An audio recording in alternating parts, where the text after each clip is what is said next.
Hi guys, welcome. This is Read It Again's online author series, and today I'm here with one of my favorites, Patricia Wrede. Welcome. Hi. Hi. Okay, so if anybody has any comments, we already have one. So if you guys have any comments, put them in the comment thing, and I will post them to the video. So, we got somebody said hello. Hi. So, Patricia here is one of my all-time favorite authors, and I was just so ecstatic when she agreed to do this. In fact, I promised that I would not fangirl. And so far, we've been chatting before this interview, and I haven't yet, but let's see. I promised. Okay. So, Patricia, you might write mostly fantasy, although you have written some science fiction, and you write mostly young adults these days. Mm-hmm. How many books have you written? Oh, geez. I started losing track when it hit around 20. Jeez Louise. So yeah, a lot. Yeah. I mean, I've been doing it for 40 years now, almost. Mm-hmm. Well, I mean, I'm in my 40s, and I read you as a kid, so you know.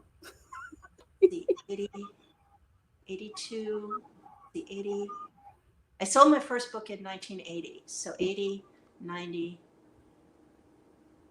2000. Let's see, 2000, 90, 2000, 210, 40 years exactly since I sold the anniversary of my first sale. Well, that's perfect that we're doing that right now. Congratulations. This is my 40th anniversary of being a sold writer. It took another 2 years to be published. So one of my favorite themes is that you write about strong women. Mm-hmm. And I love how you just do that. I mean, right now I'm in the middle of rereading the second in the 13 Child series. And I love how she's quiet and thinks a lot. Like, this would be the perfect book to give my daughter, because my daughter is quiet and she thinks things through, but she's still strong and independent. Takes her a bit to get there, but she is. And I love that. People ask about that a lot. And my response is always sort of like, don't you know any women? Because all the women I know are like that. I mean, not necessarily quiet, but they're all just these amazing people. All the women in my family were, and my cousins, and and I come from a very large family,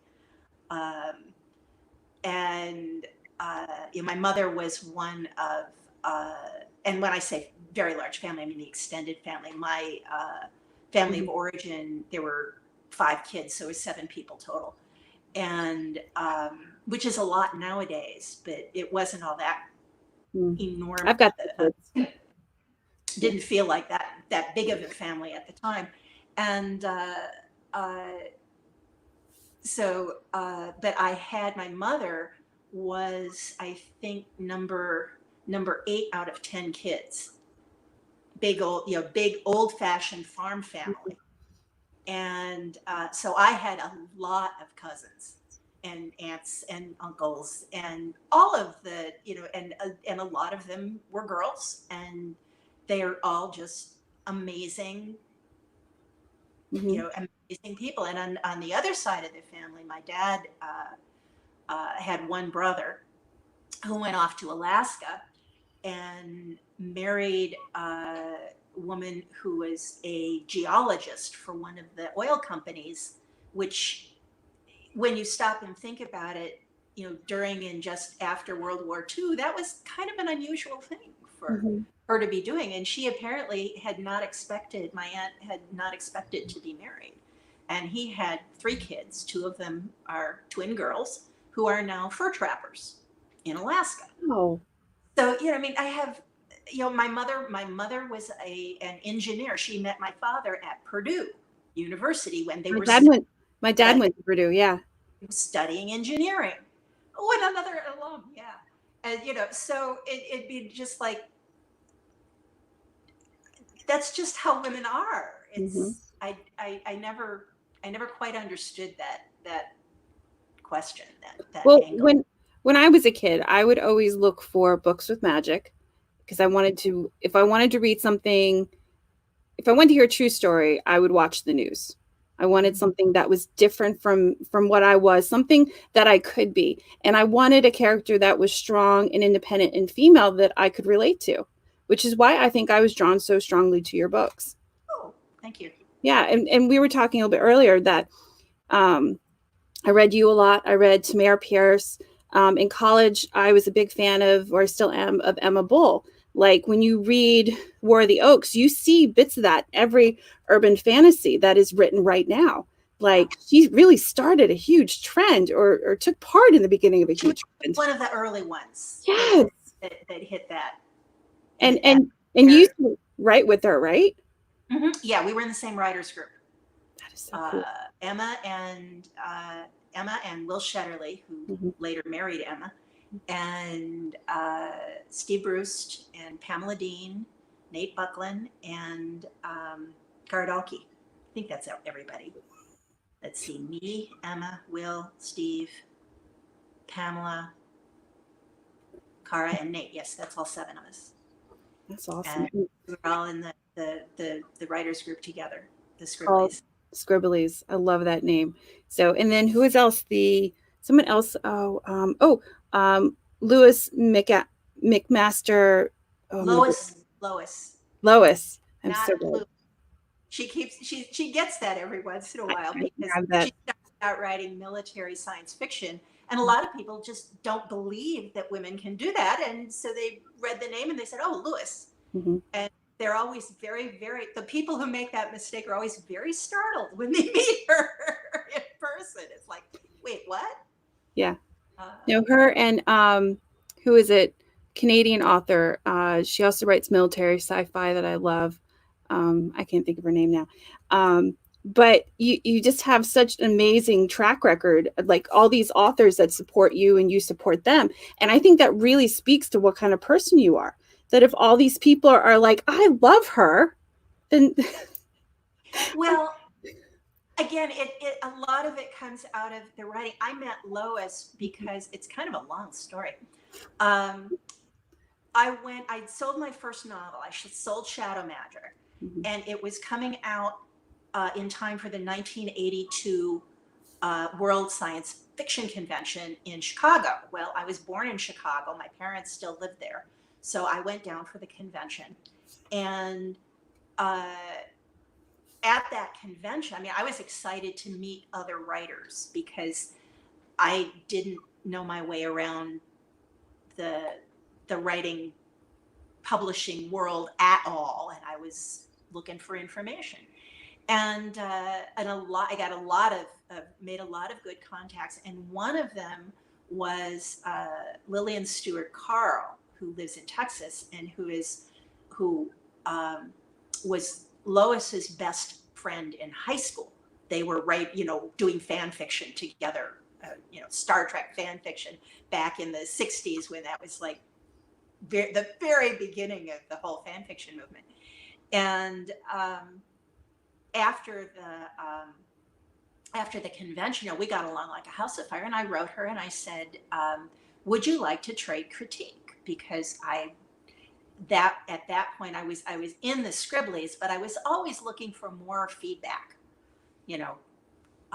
and she wrote back and she said, well, I have a critique group and I'm not really interested, but I have this friend in Ohio who is stuck out there in a tiny little town that where there aren't any other science fiction readers, and she's desperate for somebody who knows what she's knows the field. So she put me in touch with Lois, and we started writing back and forth and critiquing each other's stuff by mail. A couple of years ago, I pulled it up when Lois was guest of honor at the Denver convention.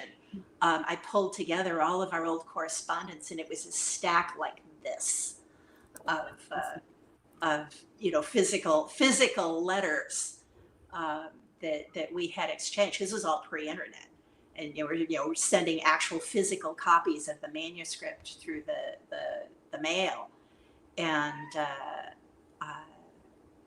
then about oh, 15 years later, I think, and sometime, I'm sorry, the cat's here. Yeah, who's meowing there? She thinks that it's time Dinner to be time. fed. She's already been fed. So yesterday, would you like to Nice. say? Hi. Would you like to say hello? Who's this? This is Karma. Hi, Karma. Yeah, she's not interested. She's like, no, food. I want food. So she wants attention and food.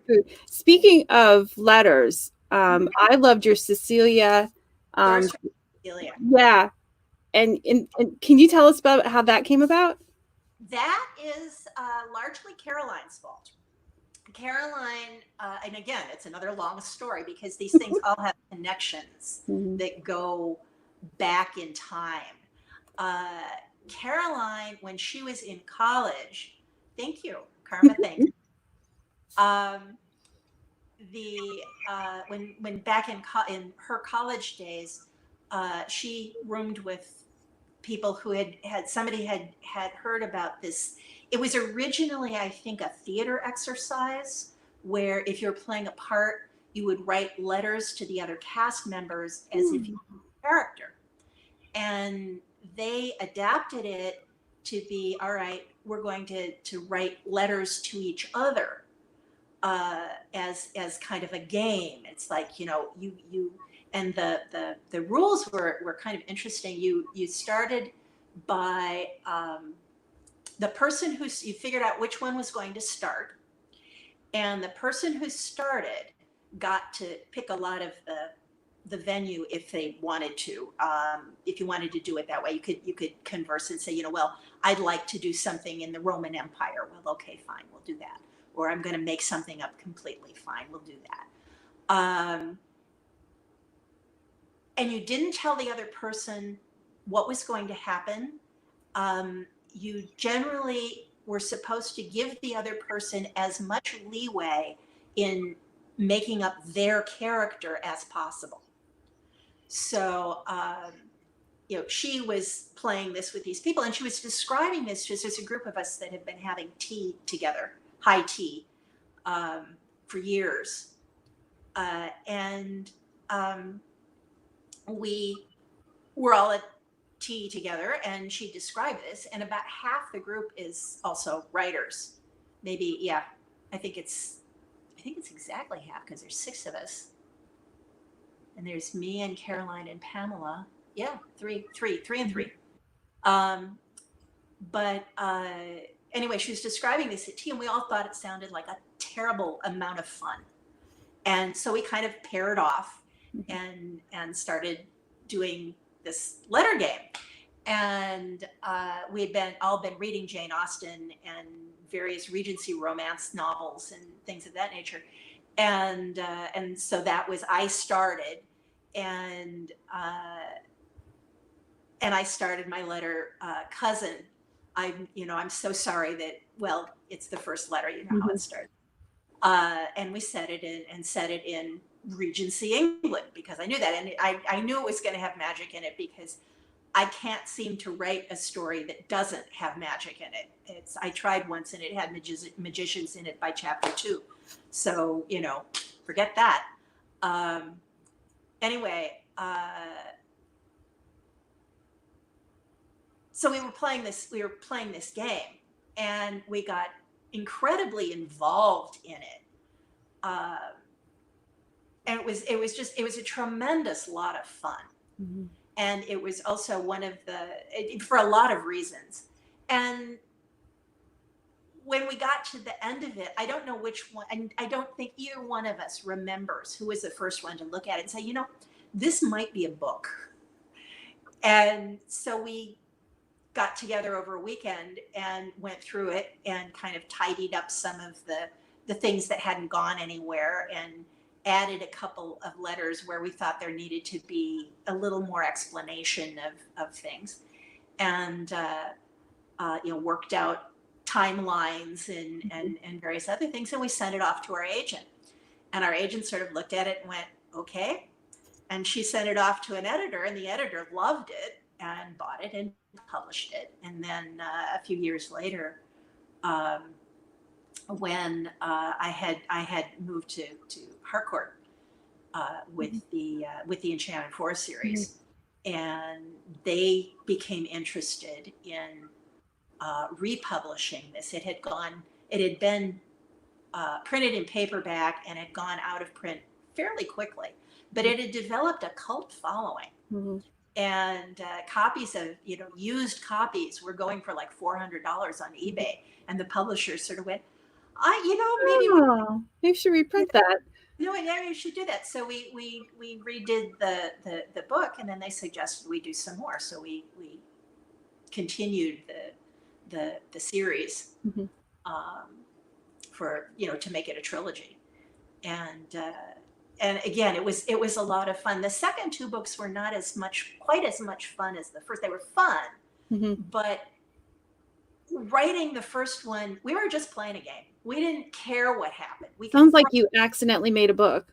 Yeah, and the later ones, we had a contract, so it had to be a book. So we had to do a little more planning things out, which got kind of tricky because Caroline and I have very different our normal process for working. Caroline is one of these people who absolutely positively cannot tell somebody the story before it's been written.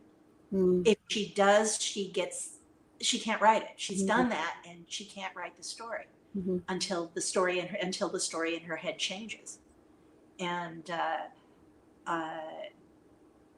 I'm out there telling everybody the story because I want to see how well it works.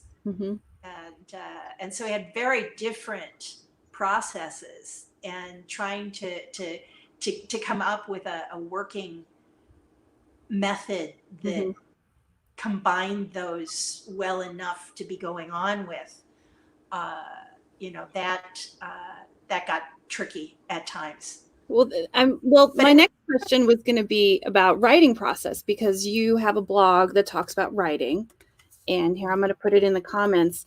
And this is something you keep up with pretty regularly, right? Every Wednesday. Wow. Every Wednesday for the past 10 years, except when there's been technical difficulties or the occasional holiday. I tend to take Thanksgiving and Christmas off. And we were talking before we started the interview about the different types. There's the plotter, the pantser, would you call it the exploder? Burst writers. Yeah. They're different axes. I mean, you can be the one that everybody recognizes immediately is the pantser, the one that sits down and writes by the seat of their pants, and the planner who plans everything out in advance and then goes to write the book. But you also have the plotter, the person who writes 300 words a day, come hell or high water. You write 1 page a day, and at the end of the year, you have a 300-page book. And you do it every day. You have a 300-page book. It's your job. Yeah. It's your job, and you can take Sundays and holidays off, and maybe a few extra days too, because there's 365 days and only 52 weeks. So, but so you have those people, and the thing is that you can be a planner who writes every day, or a planner who does the whole thing in a week, in 20-hour days. You can be a pantser. You write by the seat of your pants and do a page a day.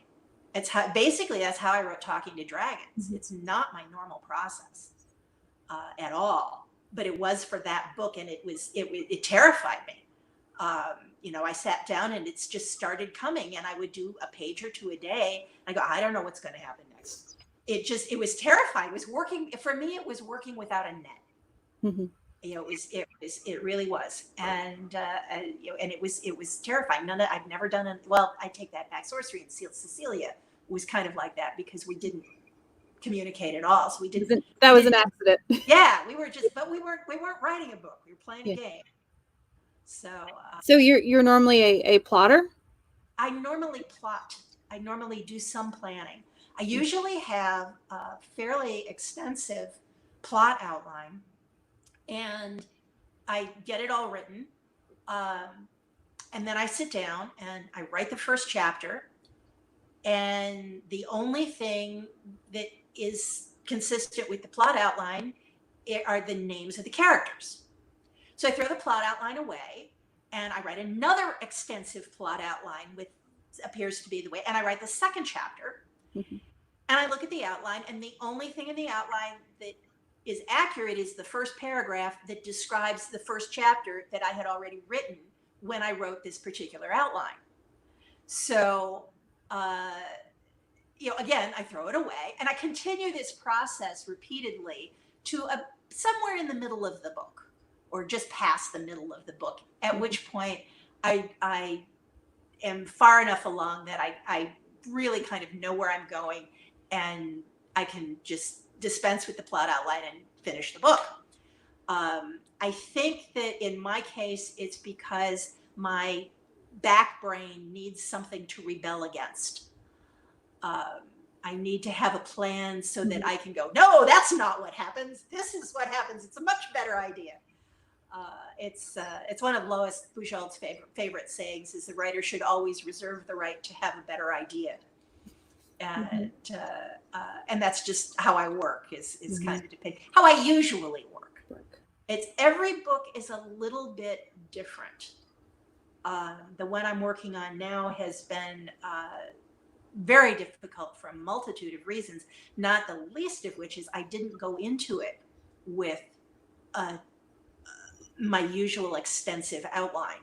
Mm-hmm. I had an idea of what was, I knew what the situation was. I knew what the overall problem was. I had kind of an idea of the shape of the book, but I didn't have the events all lined up and things. Mm-hmm. And it has been very difficult, getting through it. And I have rearranged what was the last chapter now is somewhere in the middle, and the various things have changed and moved around constantly.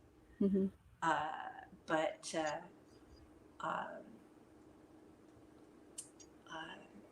But that's very unusual for me. And Talking to Dragons was another one.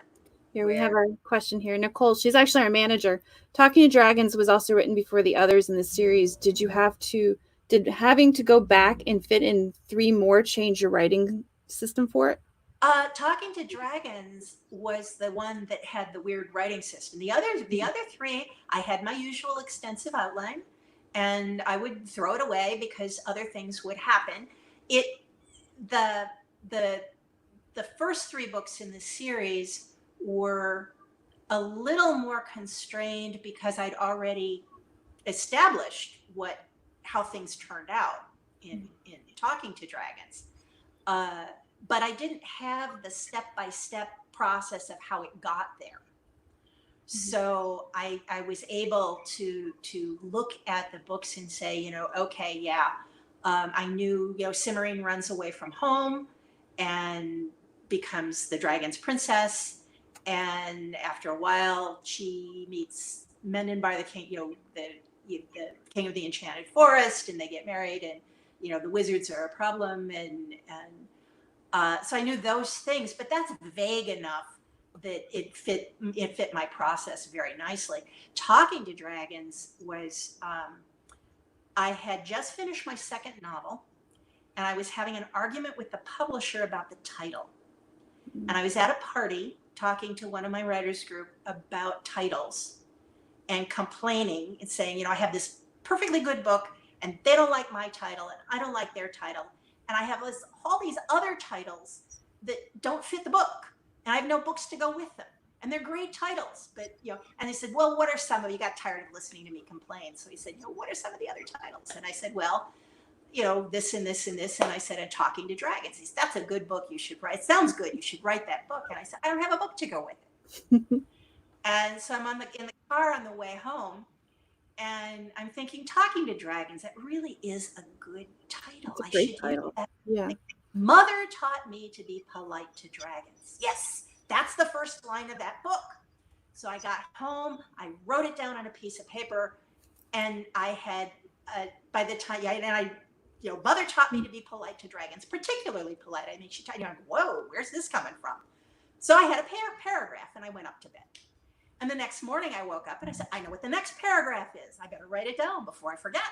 So I went downstairs and I wrote the next paragraph. And by the time I'd written the next paragraph, I had actually gone for another page and a half.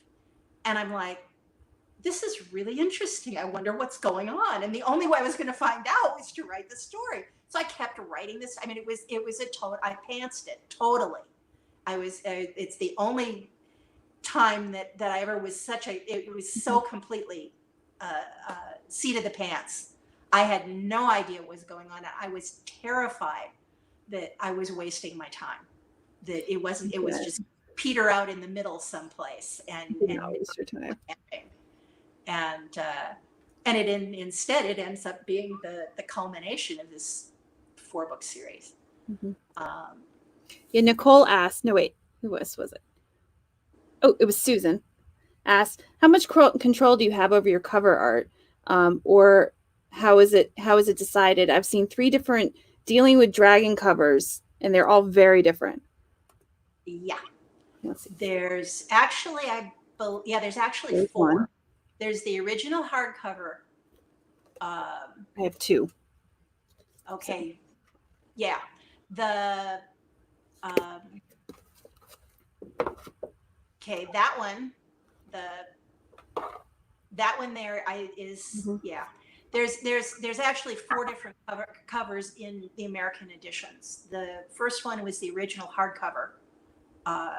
The hardcovers have gorgeous Trina Sharp-Hyman covers.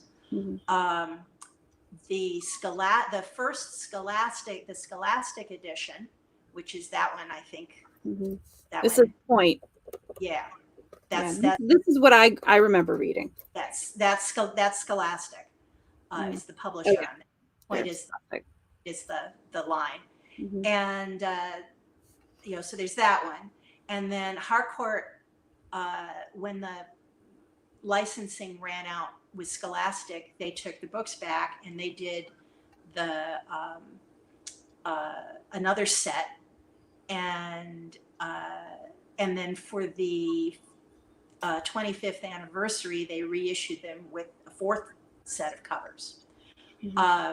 What you have to understand is that the art department is a department with department heads in major publishers. The department head of the art department is not the department head of the editorial department. The writers deal with the editors. The artists deal with the art department and the art director. How the covers are chosen is by the art department and the art director. The editor gets input. The writer rarely gets input. That if the editors are really nice, they'll show you the covers before they are, like this one. Yeah, they show you the covers. If they're really nice, they'll show you the cover of the book before they put the cover on, and you can correct any minor mistakes, things like having the heroine be blonde when she's brunette. Yeah. But it is very rare for for there to be any other substantial. It's been, I think, in my time as a writer, they've been very nice to me. But the problem is that most publishers don't encourage writers and artists to talk to each other, and because they want it apparently, according to one of the art directors told me once, it makes the artists too unpredictable if they have more input, because the art directors they have a very specific idea of how they want this book to be presented. because that's what they see, how they see the There's cover. also trends in covers, and There's trends in covers, there's fashions in covers, and there's different philosophies of marketing, because that's really what the cover is a marketing device. And they will sometimes some editors, some publishers, they'll ask the writer for input. But I think one time I actually got to talk with the artist.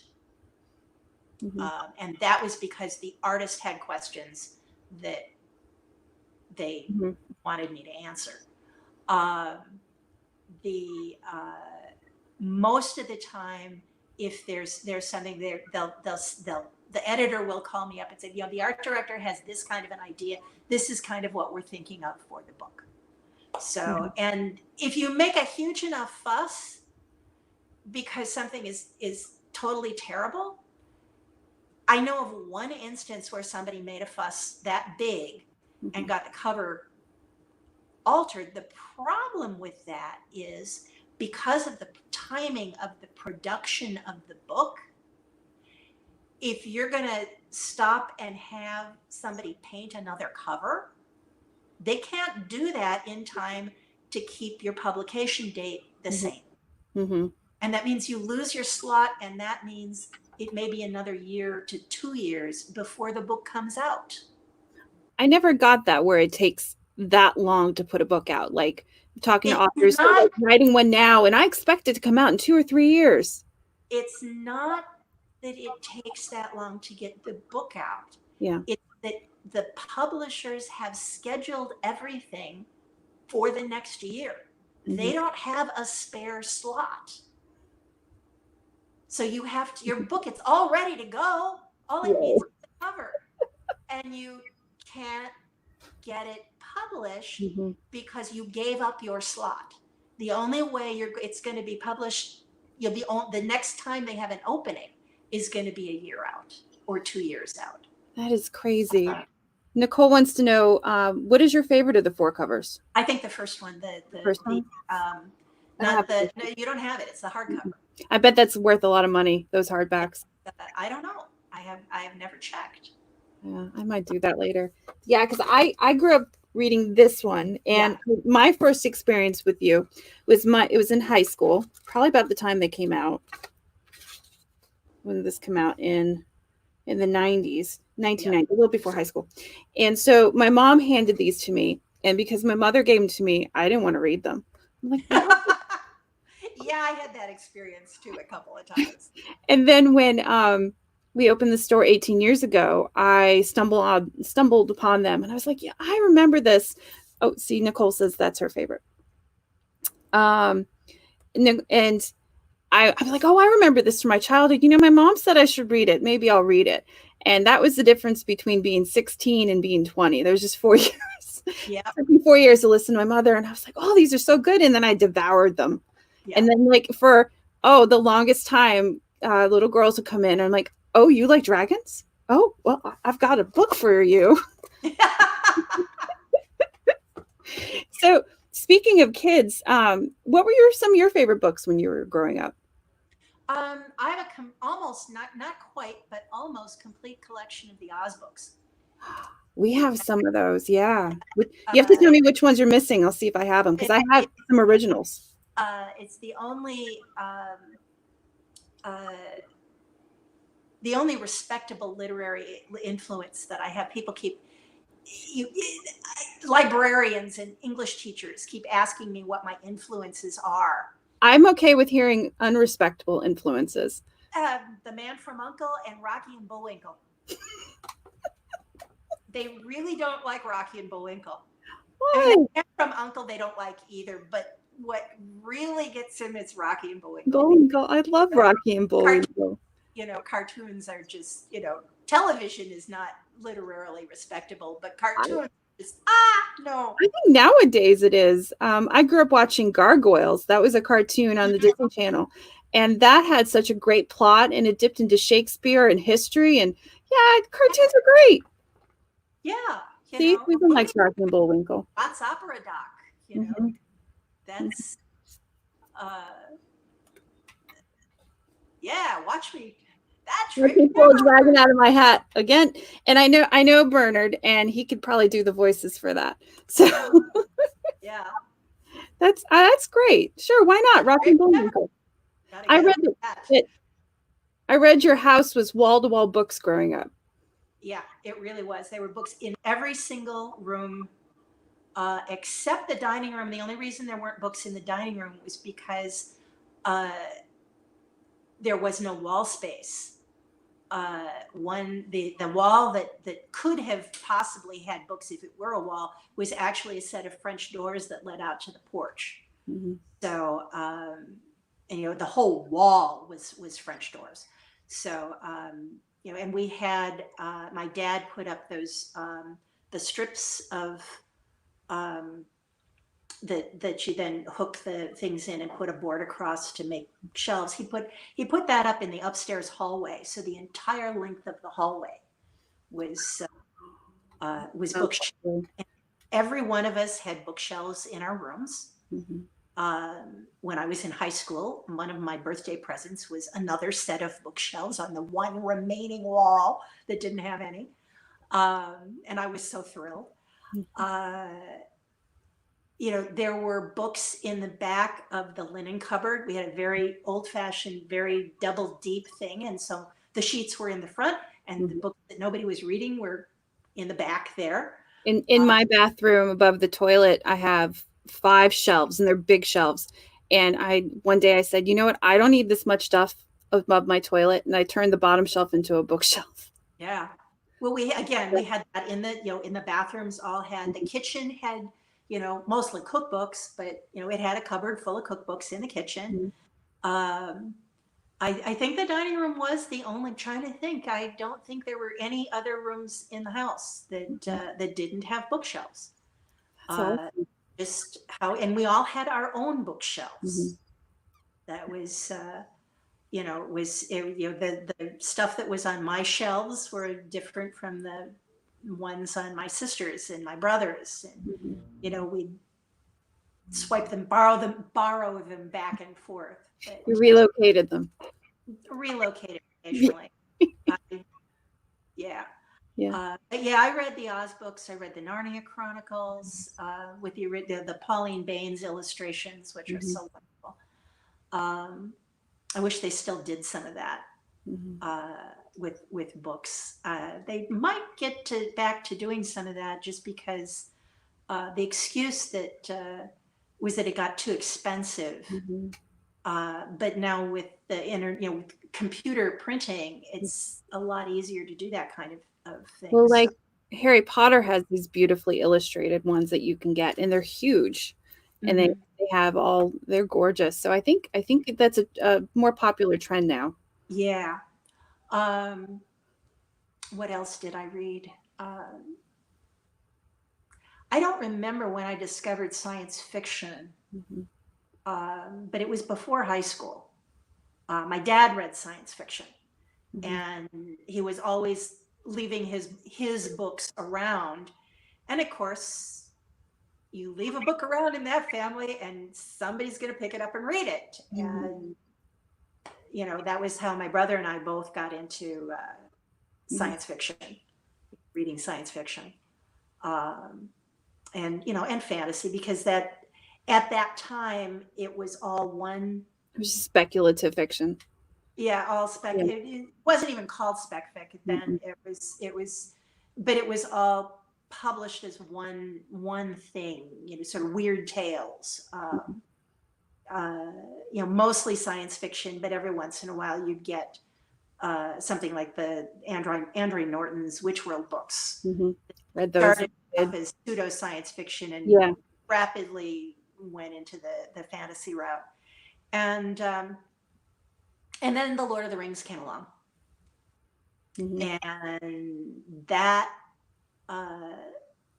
over a progression essentially was the beginning of the fantasy as a marketing genre, marketing category, which was then sort of the explosion in fantasy novels. So we were talking about science fiction, and you wrote some Star Wars books. What was that like? That was really interesting. I got this call from the editor at Scholastic saying, hey, we just got the license for the middle grade edition of the next Star Wars movie, and we'd like you to write them. And I was just so stunned. It just, well, I suppose you're busy. And I went, no. Talk to my agent about this. Talk to my agent, please. And it was just like, my God, it's Star Wars. So, and they liked what I did. And it was very, very strange for me because I had not ever worked from somebody else's material, and they were very picky about sticking to the material, but they also had, I would ask questions about things like, well, because I want to put in the background and stuff like this, and I'd say, what does this look like? And they'd say, well, it's Rey's. And I'm like, yes, what color? Are they fat? Are they skinny? Are they close together? What does this look like? And they're going, well, they haven't gotten to that point in the post-production yet, so we don't know. And there were a couple of times when I would ask things and they'd say, well, we asked and George hasn't made that up yet. So I'm like, okay, that's fine. I know how that works. You were like 2 degrees from George Lucas. That's awesome. It's yeah. Were you actually, I think I saw him in the cafeteria once. They actually flew me out to Skywalker Ranch, which was it was such a thrill for the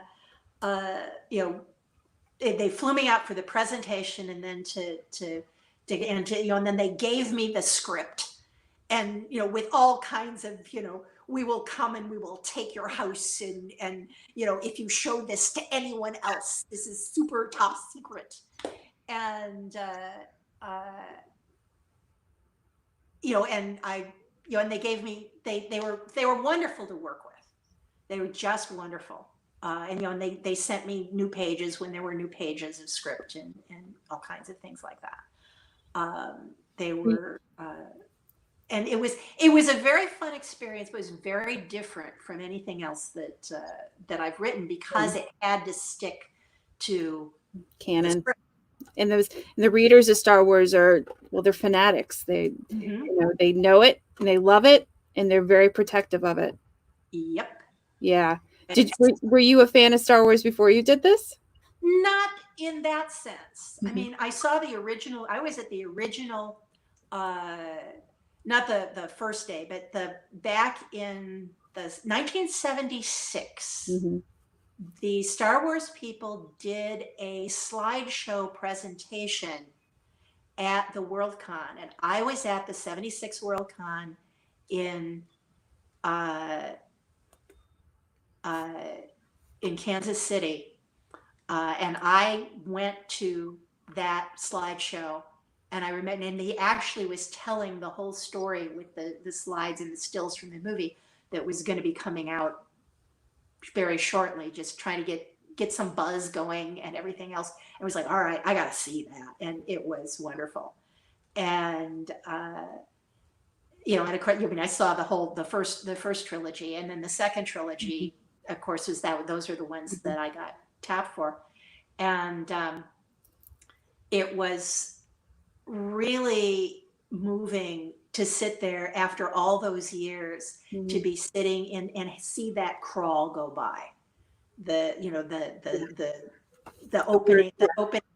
opening crawl where the letters go up, and say, and now the Empire is about to it was you could tell who in the audience were fans and who weren't. I remember cheering. I remember watching the second one when I was little, and I went with my cousin Melissa, and I think I was like 4, and I bugged her the entire time. But it's one of my earliest memories, going to see Star Wars.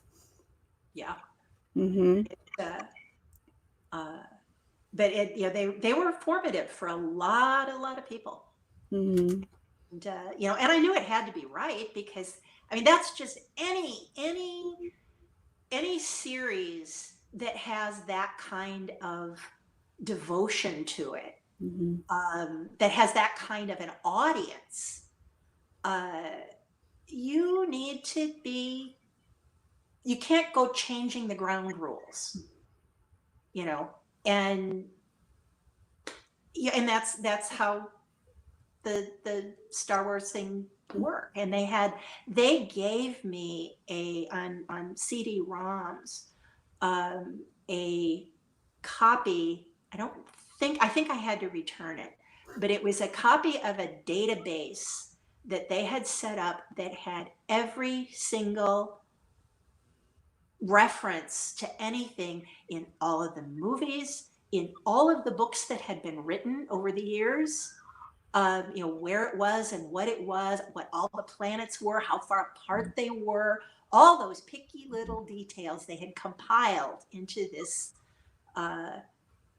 encyclopedia of Star Wars in Hannah, and they gave it to me as reference. It was amazing. Like I said, they did their level best to get me answers to anything that I wanted to ask. And they sent me some of the concept sketches so that I would know what, as near as possible, what things were going to look like. And seeing the first movie, the prequels, the Phantom Menace, seeing that one was one of the most surreal experiences of my life, because I had been writing these books. I'd been writing not the books by then, it was just the first one. I'd written the book from the script. George Lucas shot that movie in digital. Mm-hmm. That means that he could take one line of dialogue and move it if he wanted to, if he decided that it worked better. He was tinkering with that thing right up to the very end, and I know every single place where he moved a line, changed something, cut 2 lines out of the scene, shifted something from one scene to another scene. I mean, it was surreal. It was like, that's not what he said. That's not how it was. Like, my book isn't going to be like that. It's close, but it's not. Oh, that's crazy. It was very strange. That's awesome. Nicole wanted to know, what are you reading right now? Oh boy. Right now I'm actually I'm in the middle of doing revisions, so I'm not reading much in the way of fiction. Mm-hmm. I'm reading a book called No Life for a Lady. It's a autobiography by a woman who grew up in the real Wild West, and was out there rounding up cattle on her father's ranch, and for her it was just normal. Mm-hmm. So that's the top of my reading list right now. Mm-hmm. On my list I'm way behind on my fiction reading anyway, for, again, a variety of personal reasons. And but on my next up, just finished The Glass Magician, which is Caroline Abram's most recent one. That's a great one. Yeah. Love it. I love it. Those are very good. Magicians in Vaudeville, real magic in Vaudeville in 1905.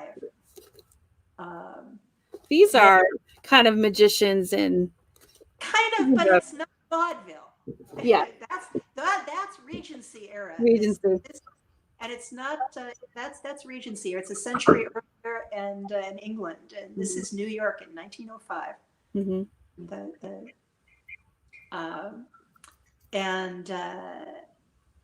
What's up next is Joe Walton's Among Others. Mm-hmm.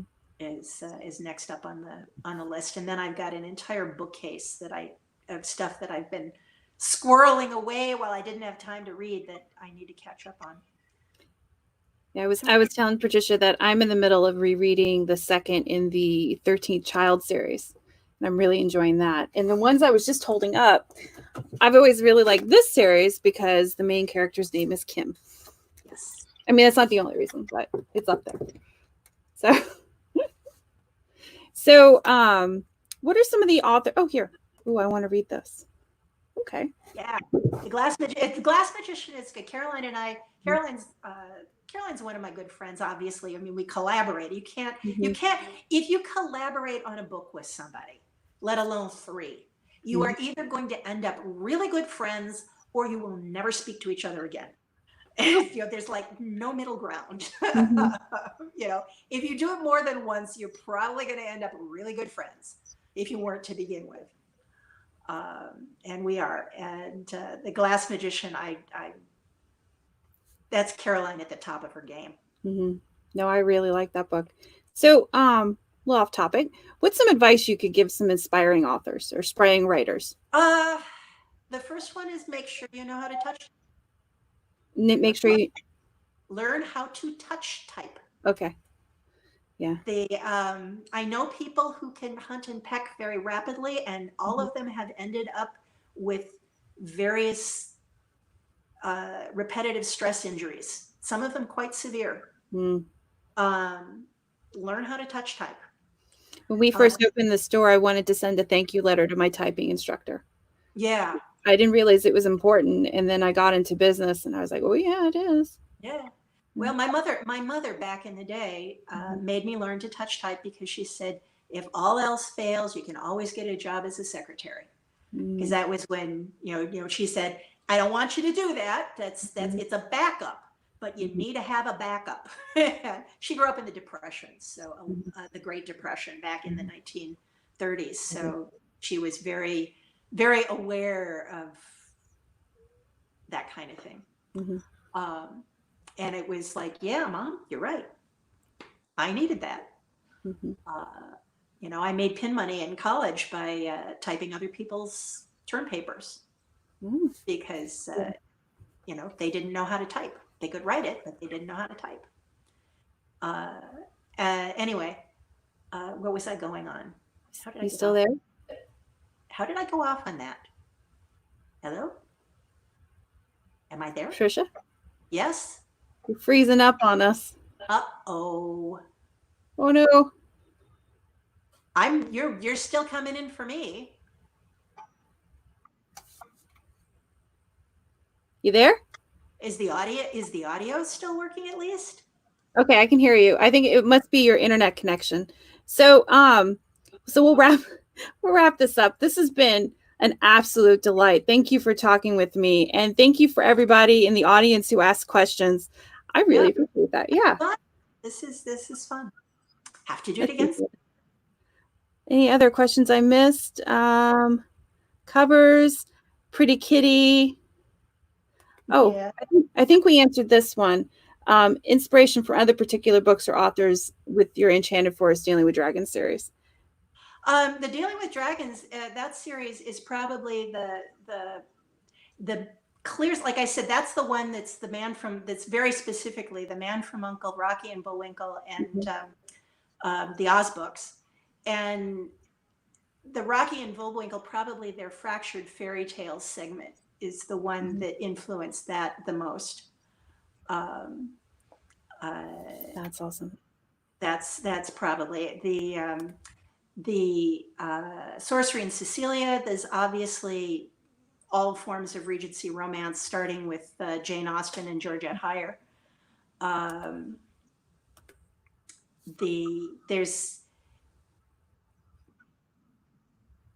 I can't pinpoint specific things for most of them.